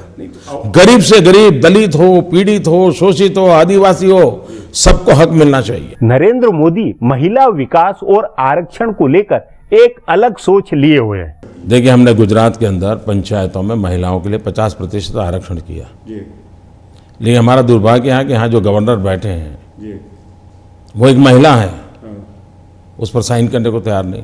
कितने महीने हो गए, कितने साल हो गए, वो अटका के बैठे हैं। हम इसमें प्रतिबद्ध हैं, उनको अवसर मिलना चाहिए, विमेन एम्पावरमेंट पर सोचना चाहिए। लेकिन सबसे बड़ी बात है, हमारे सामाजिक जीवन में ये जो भेदभाव का भाव पड़ा है, स्त्री और पुरुष में जो भेदभाव का एक ऐसी सोच पड़ी हुई है, इस पर हमने बहुत काम करना पड़ेगा। सामाजिक स्तर पर करना पड़ेगा, सांस्कृतिक स्तर पर करना पड़ेगा, शिक्षा व्यवस्था में करना पड़ेगा। ये बदलाव चाहना चाहिए। स्त्री और पुरुष का भेद ये हमारे मानसिक अवस्था में होना ही नहीं चाहिए, ये पहली आवश्यकता है। दूसरा, मैं स्पष्ट मत कहूँ कि महिलाओं को अपने जीवन के निर्णय करने का हक मिलना चाहिए। बेटी को जन्म लेने का आज हक है कि नहीं, सवाल है, उसको हक मिलना चाहिए। उसको कितना पढ़ना, कहाँ पढ़ना, कैसे पढ़ना, उसका निर्णय आज वो नहीं कर पा रही है, उसको हक मिलना चाहिए। शादी कब करनी नहीं करनी उसका निर्णय करने का हक बेटी को मिलना चाहिए। कैरियर बनानी है तो कैरियर कैसी बनानी, कब बनानी, कहाँ बनानी, बेटी को निर्णय करने का हक होना चाहिए। शादी कब करें, परिवार कितना बड़ा बनाए, 2 बच्चे करें, 3 बच्चे करें, न करें, उसका निर्णय करने का भी बेटी को हक होना चाहिए। ये हमारी समाज व्यवस्था में लाना ये पड़ेगा। सामाजिक सुधार के दायरे में या समाज व्यवस्था के मामले में, लेकिन हक और कानून बनाने, क्योंकि महिला आरक्षण और ये बाकी जो सुरक्षा को लेकर जितने कानून बने, मैं आपको बताता हूँ कैसे बदलाव आता है। गुजरात में हमने एक समरस ग्राम की योजना की। समरस ग्राम की मूल कल्पना तो विनोबा भावे जी की थी, तो मैंने लागू किया मेरे राज्य में। गांव के लोग मिलकर के सर्वसम्मति से अपनी पंचायत की रचना करें। उसमें वहीमन आरक्षण भी होती हैं, दलित आरक्षण भी होता है, ट्राइबल सब होता है, लेकिन गांव सर्वसम्मति से करता है। और जो लोग ये करते हैं उनको मेरे यहाँ विकास के लिए स्पेशल राशि हम देते हैं। कुछ गांव ऐसे निकले जिन्होंने तय किया कि हमारी पूरी बॉडी में एक भी पुरुष नहीं होगा। करीब करीब 250-300 गांव ऐसे हैं मेरे राज्य में जिसका पूरा कारोबार महिलाएं चलाती हैं। जब उस गांव ने तय किया कि हमको महिलाओं को कारोबार देना है, सरपंच महिला होगी, पंचायत के सभी सदस्य होंगे, बोर्ड होता है तो एक भी पुरुष वहां नहीं होता है, तो मैंने तय किया उनको पूरी मदद करूं। और आज मेरा अनुभव है कि महिलाओं द्वारा संचालित गांवों में विकास बहुत तेजी से हुआ है। हमें अवसर देना चाहिए। सरकार की तरफ से इनिशिएटिव लेने पड़ते हैं, सरकार की तरफ से जिम्मेवारी लेनी पड़ती है। कानून के मामले में एक ही आपने पहले कहा कि कई कानूनों का अपने यहाँ अंबार लगा हुआ है, पुराने कानून और अप्रासंगिक कानून को हटाने की, और ये भी बात होनी चाहिए सुधार, कानूनन तौर पर सुधार, और एक उसी के साथ में कानून व्यवस्था, अदालती व्यवस्था या जो न्यायपालिका को या मुकदमों को लेकर, और पुलिस व्यवस्था, इसको लेकर आपकी क्या सोच है? देखिए, कभी कभी तो मुझे लगता है लॉलेसनेस ये हकीकत है, लेकिन लेस लॉ ये जरूरी है। एक तरफ है लॉलेसनेस और दूसरी तरफ आवश्यकता है लेस लॉ। मैंने कहा ना, कानूनों का जंगल बना हुआ है। कुछ तो कानून है जो 19वीं सदी में, 18वीं सदी में बने हुए हम लेकर के घूम रहे हैं। जगत बदल चुका है। जितना इससे मुक्ति पाएंगे उतना सरलीकरण आएगा। दूसरा, कानून और व्यवस्था, उसके कई पहलू हैं। एक है हमारे पुलिस फोर्स का ह्यूमन रिसोर्स डेवलपमेंट, हमें उसे मॉडर्नाइज करना पड़ेगा। आज क्या होता है, 6 फुट का नौजवान है, पुलिस में भर्ती होता है, 9 महीने हाथ पैर ऊपर नीचे करता है और उसके हाथ में बंदूक पकड़ा दी जाती है, कानून पकड़ा दिया जाता है। गुजरात में हमने एक प्रयोग किया है, पहली बार देश में हमने एक रक्षा शक्ति यूनिवर्सिटी बनाई है। जिसको भी सिक्योरिटी फोर्सेज में जाना है, यूनिफॉर्म में जाना है, वो वहीं से ग्रेजुएट होगा। और ग्रेजुएट होने के बाद अगर अच्छे मार्क्स लाता है, और उसमें सब पढ़ाया जाएगा, उसको कानून पढ़ाया जाएगा, उसको लॉ एंड ऑर्डर पढ़ाया जाएगा, उसको आर्म्स की ट्रेनिंग दी जाएगी, उसको डिसिप्लिन सिखाई जाएगी, उसको मॉब साइकोलॉजी पढ़ाई जाएगी, उसको विमेन के राइट्स पढ़ाए जाएंगे, सारी चीज़ें पहले से ही पढ़ाई जाएगी। तो एक बहुत ही एबल मैन पावर तैयार होगा। और वो अगर पुलिस में इंजेक्ट होता है तो धीरे धीरे उसमें भी बदलाव आएगा, और एक बहुत बड़ी मात्रा में किया जा सकता है। दूसरा, आज क्राइम का रूप बदल चुका है। आज क्राइम में टेक्नोलॉजी आई है, साइबर क्राइम का बढ़ रहा है, इकोनॉमिकल ऑफेंस बढ़ रहे हैं। उसमें हमारे लिए इस दुनिया को पहुंचना है तो अगर गुनहगार टेक्नोलॉजी से जुड़ा है तो इन्वेस्टिगेशन भी टेक्नोलॉजी, तो हमें फॉरेंसिक साइंस पर बल देना पड़ेगा। Gujarat is the first state in the world जिसने फॉरेंसिक साइंस यूनिवर्सिटी बनाई है। कॉलेजेज में कहीं कहीं फॉरेंसिक साइंस के डिपार्टमेंट है, कोर्सेज चलते हैं, लेकिन फॉरेंसिक साइंस यूनिवर्सिटी सारी दुनिया में एक ही है और वो गुजरात में है। हम उसमें जजेस को भी पढ़ाते हैं, लॉयर्स को पढ़ाते हैं, हम पुलिस को पढ़ाते हैं, और सारी व्यवस्था, जैसे अभी हमारे देश में बलात्कार होता है, बलात्कार होता है तो बलात्कार की घटना को मेडिकली किस प्रोटोकॉल के अंतर्गत उसको देखा जाए, उसकी कोई व्यवस्था नहीं है। We are the first state in the country जिसने एक फॉरेंसिक मोबाइल वैन तैयार की है, स्टाफ को ट्रेन किया है। बलात्कार की घटना होगी तो ये मोबाइल वैन वहाँ पहुँचेगी, उसके क्या प्रोटोकॉल होंगे, उस बलात्कार जिसका हुआ है उस देवी का सम्मान बना रहे और फिर भी पूरी जांच हो, उसके सारे प्रोटोकॉल, उसके लिए फॉरेंसिक साइंस लैब बनाएंगे। अगर हम इस आधुनिक विज्ञान तो लेके जाएंगे तभी तो जाकर के हम बदलाव लाएंगे। सिर्फ एक कानून बना दिया और वो राजनीति करते रहे और वोट पाने के लिए खेल खेलते रहे, इससे नहीं होता है। मोदी जी अब एक ब्रेक लेंगे, ब्रेक के बाद बातचीत को जारी। आगे मैं नरेंद्र मोदी के सामने अपनी ये जिज्ञासा रखूंगा कि क्या कोई देवीय कृपा है जो उनका ऐसा जादू हुआ।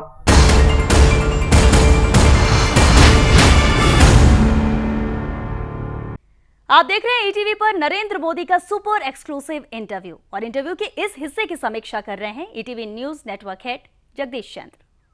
साफ दिख रहा है कि यूथ को लेके मोदी अलर्ट हैं, कंसर्न हैं, थोड़े से चिंतित भी हैं। वे खुद यह मानते हैं कि आज 65% वोटर्स 35 साल की कम की उम्र के हैं। ऐसे में उनका मत निर्णायक होगा। देश में यह आम धारणा है कि युवा मतदाता मोदी को ज़्यादा पसंद कर रहा है। इसलिए मोदी का साफ तौर पे कहना है कि युवा की महत्वाकांक्षाओं को, यूथ से जुड़ी सारी योजनाओं को वो इम्प्लीमेंट करेंगे।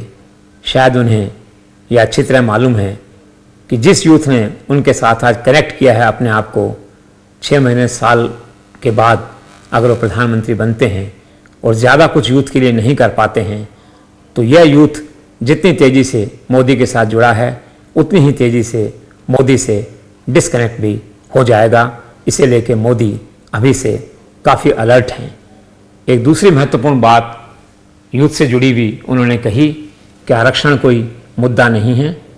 गुजरात में मैंने इंजीनियरिंग कॉलेज की सीटें बढ़ाकर उन सबको एडमिशन दिया जो इसके लिए एस्पायरेंट थे, लेकिन आरक्षण के मुद्दे को वे चतुराई से, सफाई से टाल गए और उन्होंने अपनी फिलॉसफी आरक्षण पे ये दी है कि we have to create more jobs, more opportunities to accommodate youth, ताकि यूथ का आरक्षण को लेकर जो फ्रस्ट्रेशन है उसको हम इस ढंग से ख़त्म कर सकते हैं। एक बड़ी लाइन खींचकर हम उसको ख़त्म कर सकते हैं। फॉर द टाइमिंग तो मोदी का यह कहना ठीक है कि लंबी लाइन खींच के एक्स्ट्रा जॉब अपॉर्चुनिटी क्रिएट करके आरक्षण के मुद्दे का इनडायरेक्ट सॉल्यूशन किया जा सकता है, लेकिन वस्तुतः यह एक सीरियस पॉलिटिकल इशू है जिसके कई तरह के रेपरकेशंस हैं, कई एस्पेक्ट्स हैं, कई पहलू हैं, और इस गंभीर मुद्दे पे अगर वे सत्ता में आते हैं तो उन्हें बैठ के सोच के एक हल निकालना होगा।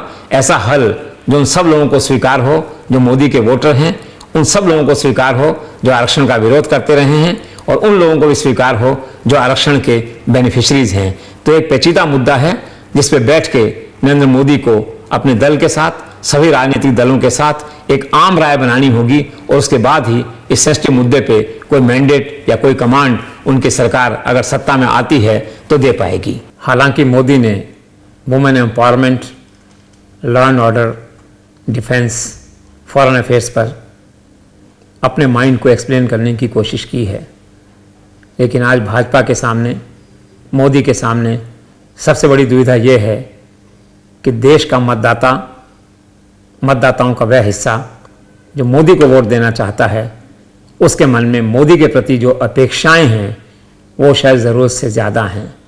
मोदी हो सकता है उन सभी आकांक्षाओं को, अपेक्षाओं को पूरा नहीं कर पाएँ। ऐसे में मुझे डर है कि कहीं मोदी मतदाता के ओवर ऑप्टिज्म का शिकार या विक्टिम नहीं हो जाएं। आज आम मतदाता, मोदी का मतदाता उनसे अपेक्षा करता है कि अगर वो सत्ता में आएंगे तो राम मंदिर बना देंगे, 370 धारा कश्मीर में हटा देंगे, पाकिस्तान को नाकों चने चबा देंगे, चाइना के बढ़ते प्रभाव को अरुणाचल में रोक देंगे, और न जाने क्या क्या कर देंगे। क्या सच में नरेंद्र मोदी महंगाई को ख़त्म कर पाएंगे, महंगाई को घटा पाएंगे, कीमतों को कम कर पाएंगे? क्या डीजल और पेट्रोल की प्राइसेस को एकदम से रिड्यूस कर पाएंगे? क्या रोज़मर्रा की दूसरी चीज़ों की कीमतें घटा सकेंगे? क्या मार्केट फोर्सेस को, डोमेस्टिक और इंटरनेशनल मार्केट फोर्सेस को क्या कंट्रोल, टेम या गाइड कर पाएंगे? क्या ट्रेडर कम्युनिटी को सूटेबली हैंडल कर पाएंगे? ये सारे सवाल ऐसे हैं जिनका उत्तर आने वाला वक्त ही देगा। क्या भ्रष्टाचार खत्म कर पाएंगे?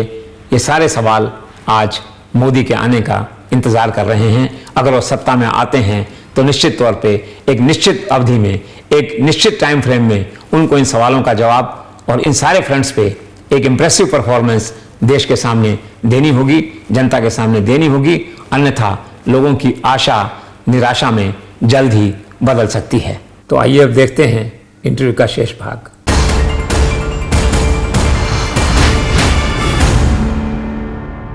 मेरा निज विचार है कि नरेंद्र मोदी भाग्य के धनी हैं।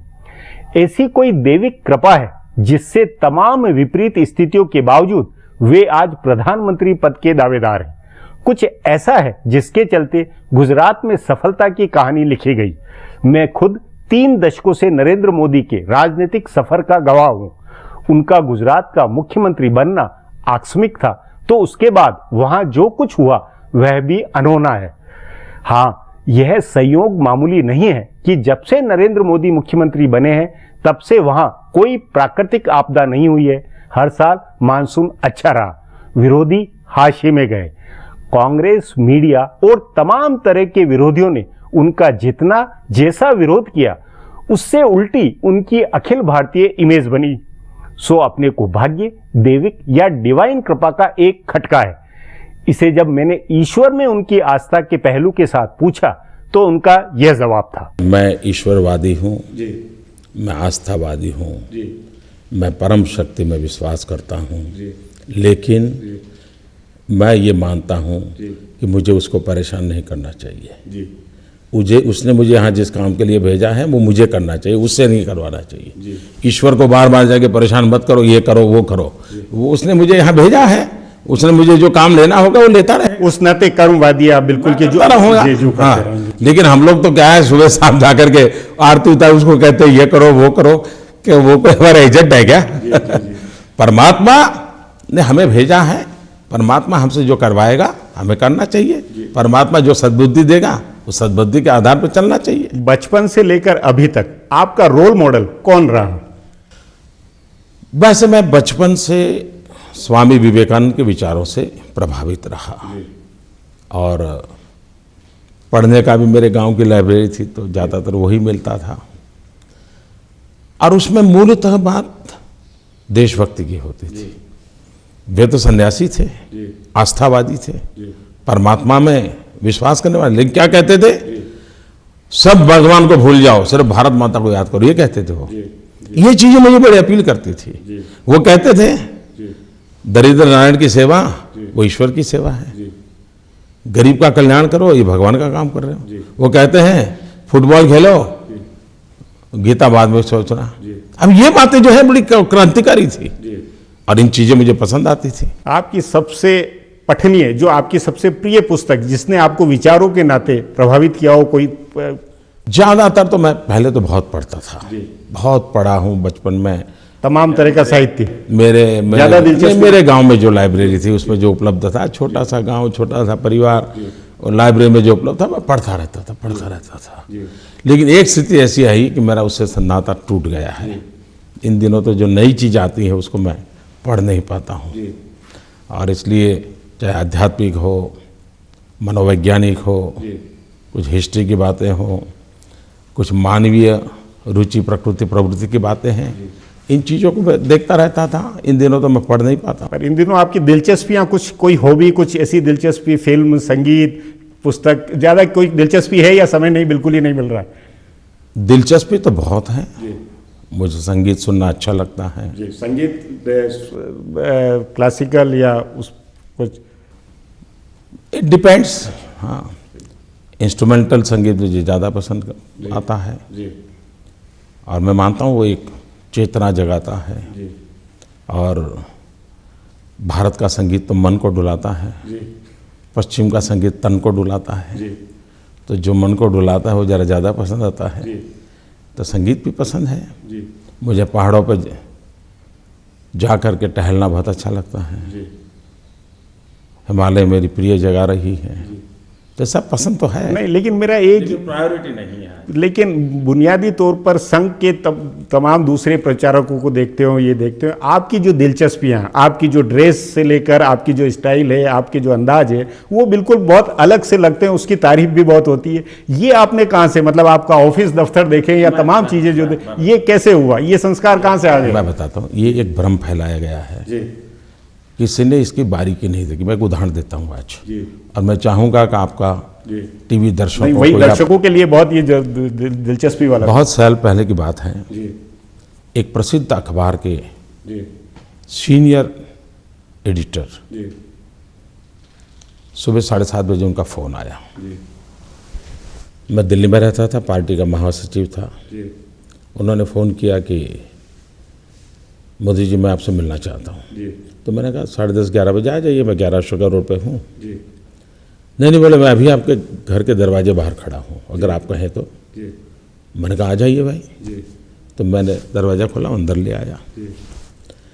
तो मैं वो भगवे कलर की लुंगी पहनता हूँ, तो मैं अपना, और मैं वो कंबल पे सोता था पहले, तो कंबल पे बैठा था, अखबार पढ़े थे, कुछ किताबें पढ़ी थी, और एक तांबे के लोटे में पानी भरा पड़ा था, और एक प्लास्टिक की कुर्सी थी, मैंने उनको बिठाया। एक कमरे में रहता था, एक रूलिंग पार्टी का महासचिव था मैं, इतने बड़े देश की रूलिंग पार्टी का मैं ऑर्गेनाइजिंग महासचिव था। मैं ऐसे रहता था, उनको बिठाया, मैंने उनको पूछा चाय पियोगे क्या? तो बोले हाँ पीऊँगा। तो मैंने कहा ठीक है मैं आता हूँ। तो मैं एक गिलास लेकर के बाहर गया फुटपाथ पे, जब फुटपाथ की लॉरी पे चाय बिकता है, वहाँ से चाय लेके आया, मैंने उनको चाय पिलाया। फिर मैं उनको पूछा क्या काम था?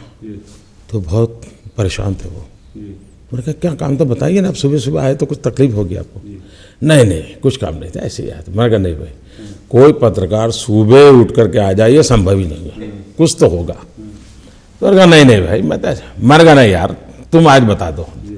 तो बोले ऐसा है कि हमारे मैगजीन ने तय किया है कि जो आरएसएस बैकग्राउंड के लोग, प्रचारक राजनीति में आए हैं, उनकी जीवन शैली बदल गई है, तो उस पर हम एक स्टोरी करना चाहते हैं, और उसमें आपका भी नाम है कि आपकी जीवन शैली बदल गई है।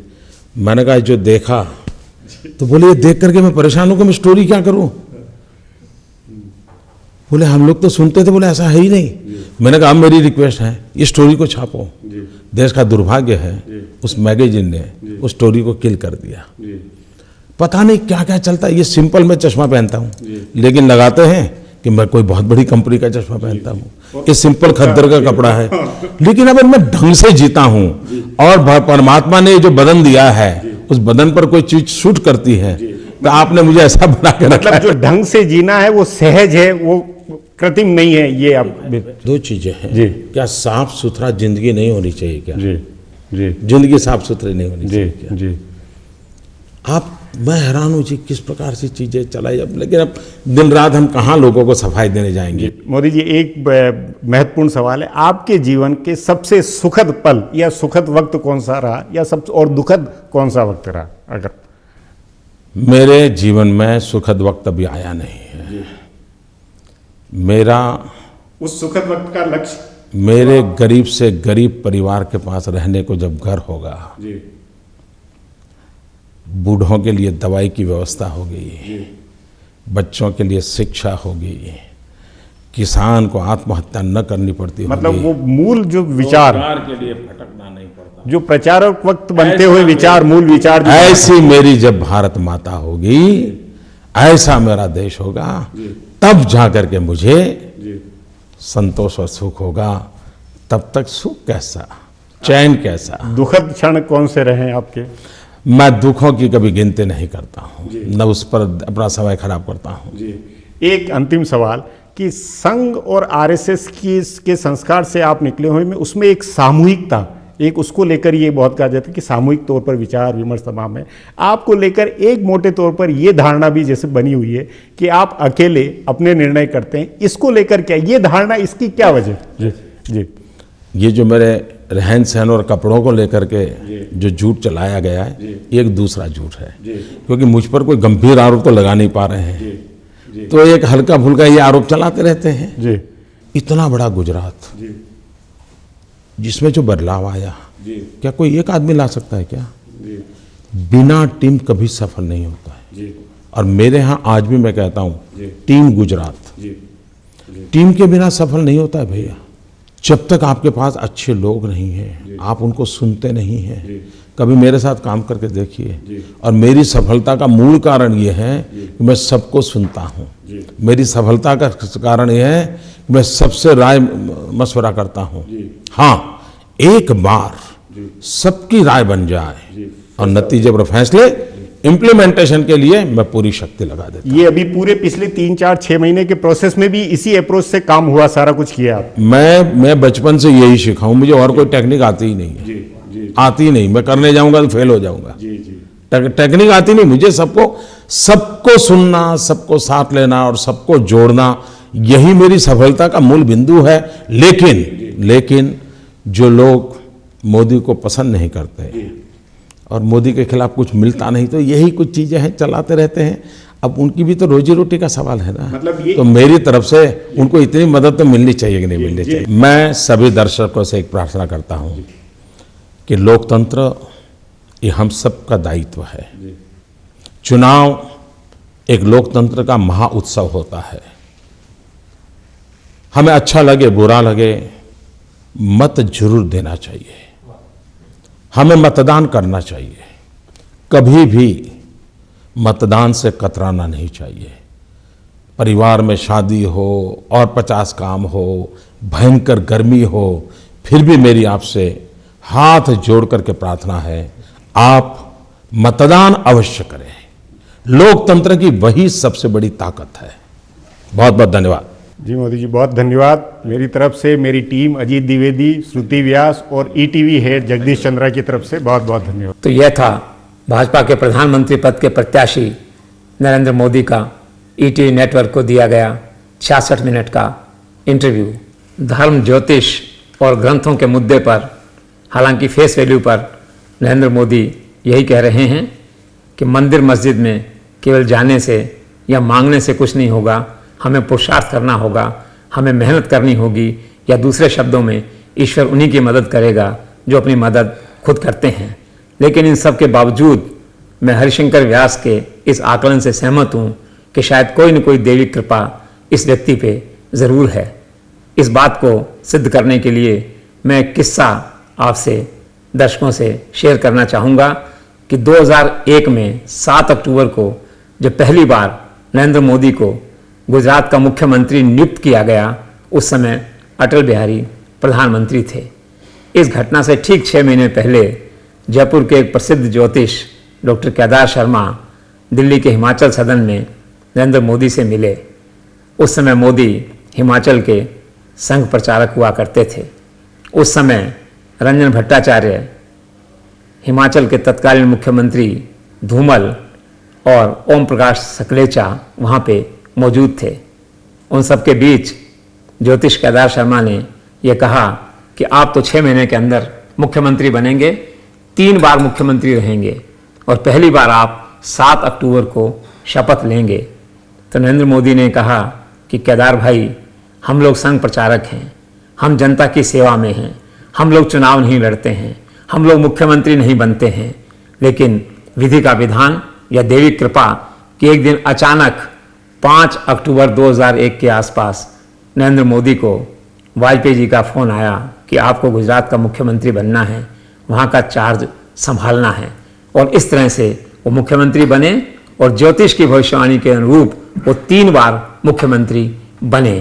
तो कहने का तात्पर्य ये है, इस बात के काफ़ी संकेत हैं कि कोई न कोई देवी कृपा या ऐश्वर्य संयोग मोदी के पक्ष में रहता है, जो उन्हें सत्ता और कुर्सी के करीब लाता है। ऐसा लगता है कि नरेंद्र मोदी के दिलो दिमाग पर, उनकी सोच पर, उनके विचारों पर, उनके राजनीतिक दर्शन पर स्वामी विवेकानंद, लाल बहादुर शास्त्री और अटल बिहारी वाजपेयी का प्रभाव, इम्पैक्ट, इन्फ्लुएंस साफ तौर पर देखने को मिलता है। लाल बहादुर शास्त्री कांग्रेस के प्रधानमंत्री थे, कांग्रेस पार्टी से थे, लेकिन इसके बावजूद मोदी शास्त्री के मुरीद हैं और वो कहते हैं कि जो नारा जय जवान जय किसान शास्त्री जी ने दिया था, वो एक लोकप्रिय नारा था, उसमें एक कमिटमेंट था, एक सोच थी, एक फिलॉसफी थी, और उसे आज फिर से मोदी रिवाइव करना चाहते हैं। आपने देखा कि पहली बार नरेंद्र मोदी ने अपनी पर्सनल लाइफ को इस चैनल के साथ शेयर किया है। उनकी सारी बात का लब्बल बाब ये है कि वो एक फक्कड़ आदमी की तरह अपना जीवन जीते हैं। उन्होंने साफ तौर पे बताया कि कौन सा म्यूज़िक उनको पसंद है, कौन सा पहनावा पसंद है, क्या खान पान पसंद है, क्या लाइफस्टाइल पसंद है। और जब हम उनके पहनावे की बात करते हैं तो आजकल आम तौर पे सोशल मीडिया में और दूसरे सर्किल्स में कहा जाता है कि नरेंद्र मोदी डिज़ाइनर ड्रेसेस पहनते हैं। ये सवाल जब हरिशंकर व्यास ने उनसे किया तो मुस्कराए और उन्होंने कहा कि भाई, जो कपड़ा मेरे तन पे सूट करेगा वही पहनूंगा, जो मुझे अच्छा लगता है, इसमें दूसरों को क्या आपत्ति हो सकती है। तो कहने का तात्पर्य ये है कि वो काफ़ी कमांड में हैं, कॉन्फिडेंस में हैं, और पहली बार पर्सनल लाइफ के पत्ते वो ईटीवी के साथ खोल रहे हैं। और सबसे महत्वपूर्ण बात उन्होंने जो बिना किसी हिपोक्रेसी के, बिना दिखावे के कही कि हाँ ये सही है कि अब किताबों से मेरा संबंध टूट गया है, आजकल मैं ज़्यादा किताबें नहीं पढ़ पा रहा हूँ। गांव की लाइब्रेरी में जो किताबें थी, जितनी थी उतनी ही पढ़ता था। तो इस तरह कुछ बातें हैं जो उन्होंने इस इंटरव्यू में शायद पहली बार कही हैं, और अपने सरल व्यक्तित्व को जैसा कि वो दावा करते हैं उसे उन्होंने हमारे दर्शकों के सामने, देश के सामने, जनता के सामने रखने की कोशिश ईटीवी की मार्फत की है। एक और महत्वपूर्ण बात मोदी ने इस इंटरव्यू में कही है, और वो ये है कि वो डिक्टेटर नहीं हैं। उनके बारे में आम तौर पे कहा जाता है, भाजपा में भी कुछ लोग कहते हैं कि वो अधिनायकवादी ढंग से काम करते हैं। उनकी वर्किंग स्टाइल ऑफ फंक्शनिंग में कहीं न कहीं डिक्टेटरशिप का पुट नज़र आता है। अलबत्ता बात दूसरी है कि वो एक लोकप्रिय डिक्टेटर की तरह काम करते हैं। लेकिन भाजपा और दूसरे राजनीतिक दलों में, भाजपा के एक वर्ग में अभी भी कुछ लोगों का मानना है कि मोदी डिक्टेटोरियल ढंग से काम करते हैं। तो देखना यह है कि सत्ता में आने पर मोदी अपने इस तौर तरीके को बदलते हैं, या फिर उन पे जो अधिनायकवाद का आरोप लगता है वो आगे भी लगता रहेगा। लेकिन मोदी शायद इन सब के प्रति सचेत हैं।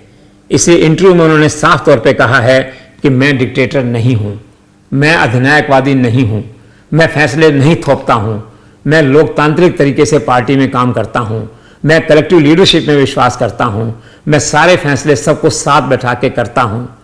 और मोदी की इस बात में कुछ दम भी लगता है, क्योंकि जब हम देखते हैं टिकट वितरण का काम संसदीय बोर्ड की बैठक में, बाकी सब जगह, तो निश्चित तौर पे कम से कम फेस वैल्यू पे ये ज़रूर नज़र आता है कि मोदी लोकतांत्रिक ढंग से काम कर रहे हैं और कलेक्टिव लीडरशिप का रूप देने की वो कोशिश कर रहे हैं। और इसीलिए मोदी की ये साफ सोच है कि प्रधानमंत्री को एक ऐसा राष्ट्र नायक होना चाहिए जो हर दिल पे, हर आदमी के हृदय पर राज करे, और जब भी उसकी सभा हो तो लाखों लोग, करोड़ों लोग उसे सुनने के लिए उमड़ें। इसी टारगेट को, इसी दर्शन को मोदी ने अपने सामने रखा है। और शायद यही कारण है कि आज नॉर्थ ईस्ट की पब्लिक मीटिंग्स में, केरल की पब्लिक मीटिंग्स में, वेस्ट बंगाल की पब्लिक मीटिंग्स में बड़ी संख्या में लोग मोदी को सुनने और देखने के लिए आते हैं। यह सचमुच रिसेंट टाइम्स की एक पॉलिटिकल मिस्ट्री है जिसे हम सॉल्व नहीं कर पा रहे हैं। इससे कुल मिलाकर ऐसा लगता है कि 16 मई के लोकसभा चुनाव परिणाम आने से पहले ही नरेंद्र मोदी शायद मानसिक रूप से प्रधानमंत्री पद की शपथ ले चुके हैं, और अब 18 या 19 मई को राष्ट्रपति भवन में होने वाला शपथ ग्रहण समारोह उनके लिए मात्र एक औपचारिकता है।